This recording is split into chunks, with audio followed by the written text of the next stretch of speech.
Bon, allez, je vais lui régler son compte une fois pour toutes. L'arc Black a toujours été énoncé comme étant le meilleur arc de Dragon Ball Super et je suis bien d'accord avec toutes celles et ceux qui pensent comme ça. On a quand même eu des dingueries dans cet arc Black de Dragon Ball Super.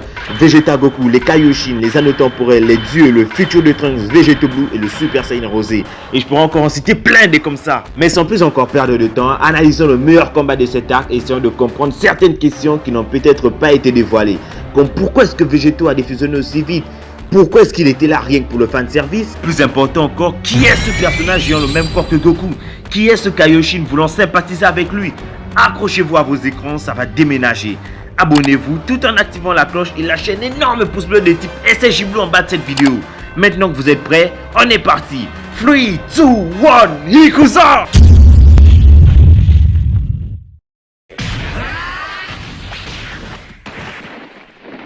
Zamasu vs Vegeta Blue. Cette série d'analyse des épisodes de Dragon Ball commence fort avec un des épisodes les plus hypants de Dragon Ball Super. Cet épisode 66 fut une incroyable réussite à l'époque où c'était sorti. L'animation générale était vraiment très moyenne à cette période et ce combat animé par l'excellent Naoto Shishida. Bref, je ne vais pas vous hyper en devenir fou tout de suite. Tout d'abord, on va approfondir le background de l'antagoniste de cet arc. Le seul antagoniste de la série Dragon Ball Super, le seul antagoniste qui est vraiment bien écrit dans cette série. Tellement bien écrit que pour moi, ce n'est même pas un arc Dragon Ball Super, mais un arc Dragon Ball Z. Je veux bien sûr parler de Zamasu et de Black. T'es donc rendu compte de rien, Son Goku. C'était moi, Zamasu. Zamasu est un apprenti Kaioshin de l'univers 10 vivant aux côtés de son maître Goasu. Depuis toujours, Zamasu a un sens aigu de la justice, du bien et du mal. Il se pose plusieurs questions sur les dieux, les êtres vivants, les mortels, sur l'existence et les différents mondes qui l'entourent. Et c'est sûrement de là que vient son caractère froid, distant, mesquin et mystérieux. Un jour, Goasu et Zamasu regardent la télé. Ils regardent le combat Goku Hit sur YouTube. Puis il est interpellé par l'énorme force de Goku. Lui qui déjà n'aime pas vraiment les mortels, il se demande si c'est vraiment prudent de les laisser comme ça avec toute cette puissance. Il pourrait facilement devenir une menace. Donc il parle de Goku et de Hit, mais surtout de Goku qui est un SSJ Blue Kaioken et qui fait preuve d'une puissance incommensurable. C'est à partir de ce jour que Goku et son obsession pour la justice se sont accrues considérablement dans la tête de Zamasu. Et comme si ça ne suffisait pas, il s'est fait mettre KO par Goku lors d'un combat organisé par Beerus et Whis dans le but de démasquer si Zamasu était bel et bien Black qui fait rage dans le monde de Trunks. Sauf que ce n'est pas lui, ou plutôt ce n'est pas encore lui. Après cette défaite plus que cuisante face à Goku, il était rempli de dégoût, d'amertume, de haine et de mépris face à Goku vis-à-vis de ce qui venait de se passer. Lui, un Kaioshin! J'étais un maître Kaio, destin prometteur. Mais tu es arrivé et m'as infligé une cinglante défaite. Toi, un simple mortel. Après sa défaite face à Goku, il fit alors le vœu d'échanger de corps avec lui grâce au super Dragon Ball qui exauce n'importe quel vœu. Après avoir échangé de corps avec Goku, il descend sur Terre et tue Goku ainsi que Chi-Chi et Goten. Puis il se fait appeler Black en raison du fait qu'il est tout le temps vêtu de noir. Puis il voyage dans la timeline de Trunks, tue Goasu, son maître pour la deuxième fois et rejoint son lui du futur. Tous deux partageant les mêmes idéologies, se mettent ensemble et forment une alliance et attaquent et mettent à sang le monde de Trunks du futur. Vous voyez comment l'atmosphère elle est palpable, elle est impactante. Pour moi, c'est pas un arc DBS, c'est un arc DBZ, c'est impossible. Gata et Zamasu fusionnés, il est littéralement devenu un dieu. Il met à feu le monde de Trunks et rétame Goku SSJ Blue Kaioken et Vegeta SSJ Blue. Trunks, malgré le fait qu'il ait obtenu une toute nouvelle forme, le SSJ Ikari, ne peut lutter face à Dieu dans Dragon Ball Super. Zamasu est surpuissant, il a même un Susanoo et il spamme des attaques de Kikora de toutes parts. Il ne laisse pas respirer Trunks, Vegeta, Goku. Mais fort heureusement, Goku a un plan, une idée. Car oui, il reste une initiative, une lueur d'espoir. Apportée, montrée et donnée par les Kaioshin, je vous présente un miracle. Les Potara, toi et moi, on va fusionner. Oh. Oui, exactement. La fusion existe dans Dragon Ball. Goku ne l'a pas oublié et maintenant ils ont une chance de l'emporter sur Dieu ou Gata et Zamasu. Vegeta Blue versus Gata et Zamasu. Bataille décisive, le pouvoir miraculeux des guerriers qui n'abandonnent pas. C'est le titre de l'épisode numéro 66 de la série Dragon Ball Super, sorti pour la première fois le 14 novembre 2016. Mais quel hype pour les fans de la licence Dragon Ball Super, c'est-à-dire qu'on n'avait pas revu Végéto depuis la fin Dragon Ball Z. On n'avait pas revu Végéto, le combat fut incroyable du début à la fin. Même Zamasu n'en croit pas à ses yeux. T'es qui toi encore?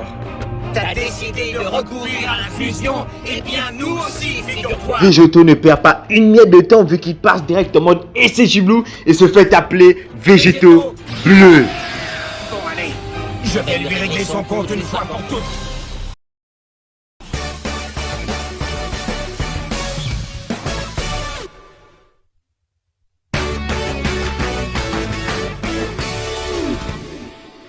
En deuxième partie d'épisode, on est sur du très lourd vu que c'est l'incroyable Naoto Shishida qui dirige l'animation du combat de Vegito Blue.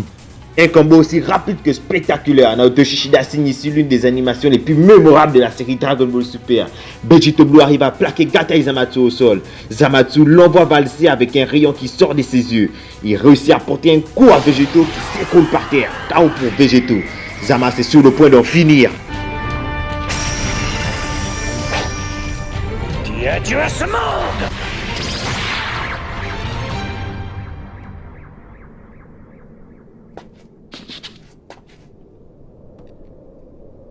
La Spirit Sword de Vegito. Tu ne l'as pas vu venir celle-là, hein?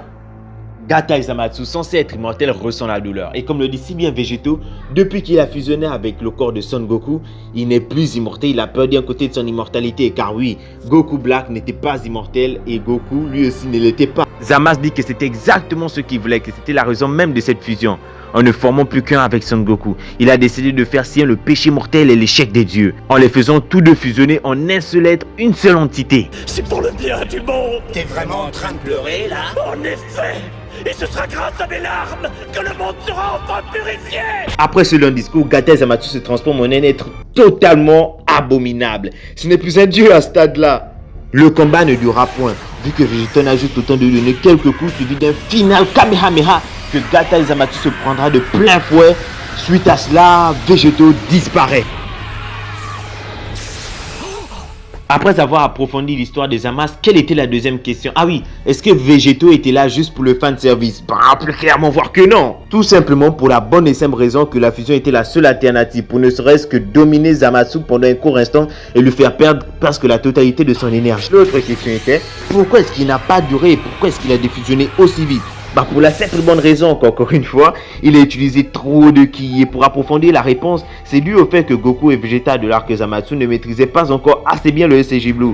Sachant que la fusion ne dure qu'une heure depuis Dragon Ball Super, c'est même encore un exploit qu'il ait atteint les 5 minutes, puis il devrait fusionner au bout de 3-4 minutes. Vu la quantité colossale de ki qu'il a utilisé durant tout le combat, il a fait trop de mouvements hyper inutiles aussi. Ajoute à cela le fait qu'il ait utilisé des ki chorales, les déplacements instantanés, la Spirit Sword et le final Kamehameha. Et voilà pourquoi est-ce qu'il ne pourrait pas durer plus de 5 minutes. Le mystère est enfin résolu. Mais ne vous en faites pas, malgré le fait que Vegito ne soit plus là et que Goku et Vegeta se sont fait one shot par Gatai Zamatsu, juste après avoir défusionné et qu'ils sont complètement fatigués, il reste encore Trunks, le protégeur de son propre monde. Trunks est un SSJ2 et lutte contre Gatai Zamatsu. Mais Trunks n'est pas tout seul vu qu'il se fait aider par tous les habitants de la Terre, ou plutôt par les survivants des habitants de la Terre, du globe tout entier. Ils lèvent les mains vers le ciel, tel Goku vs Majin Buu à la fin de Dragon Ball Z, et ils envoient leur énergie à Trunks qui concentre toute leur énergie vers son épée, tel un Genki Dama dans une épée. La première fois qu'on voit ça dans toute l'histoire de Dragon Ball. Il concentre cette énergie, combat Gatai Zamatsu, un combat admirable, et finit par le vaincre en le découpant et en disant à Gatai Zamatsu que c'est lui le dieu, mais qu'il a fait l'erreur de sous-estimer les mortels.